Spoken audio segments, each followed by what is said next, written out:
Nous voici face à une feuille Logger Pro, tableur scientifique. Nous avons 3 colonnes. Si nous voulons connaître les options des colonnes, il suffit de double-cliquer. Alors, nous pouvons double-cliquer sur la deuxième afin de voir quel est le nom complet. Ici, c'est distance au soleil, le nom court, grand D, et l'unité ici, kilomètres. On voit que les valeurs ont été entrées à la main et que le type de données est des nombres, sont des nombres numériques. Si on clique sur l'onglet Options, on peut voir qu'il a été demandé la notation scientifique.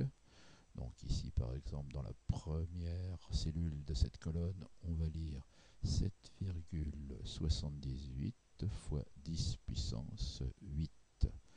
Le nombre de décimales a été choisi et réglé sur 2, comme on le voit ici, 7,78.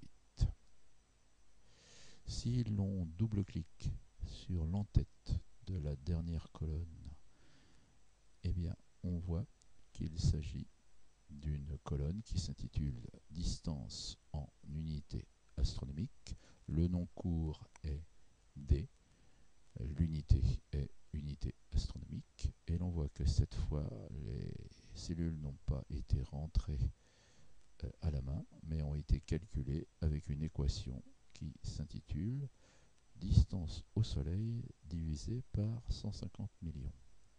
Alors, la distance au Soleil a été choisie parmi les possibilités qui correspondent aux colonnes qui étaient disponibles jusqu'alors. Donc ici, on a décidé de prendre la colonne distance au Soleil et de diviser systématiquement par 150 millions.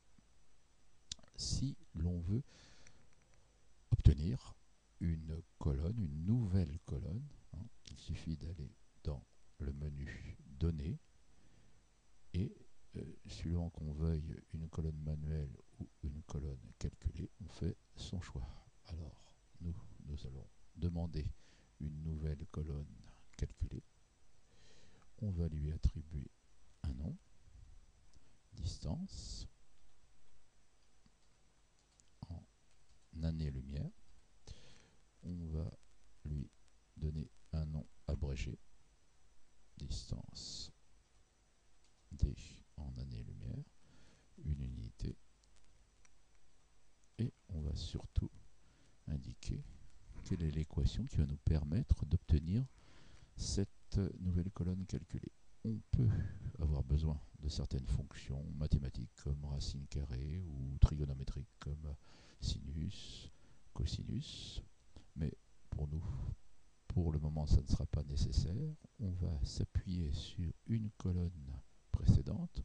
On va utiliser la colonne distance au Soleil et on va décider de diviser cette valeur par,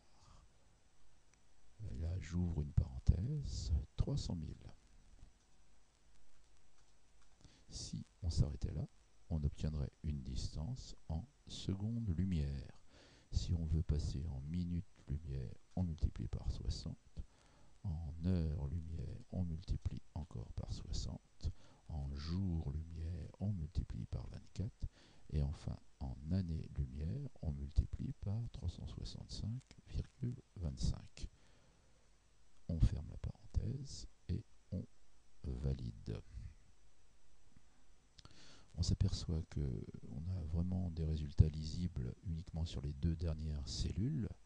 On peut, en double-cliquant, faire en sorte, dans l'onglet Options, que les résultats s'affichent en notation scientifique. On peut réduire le nombre de décimales à 2. Voilà. Et on obtient instantanément les valeurs de la nouvelle colonne calculée.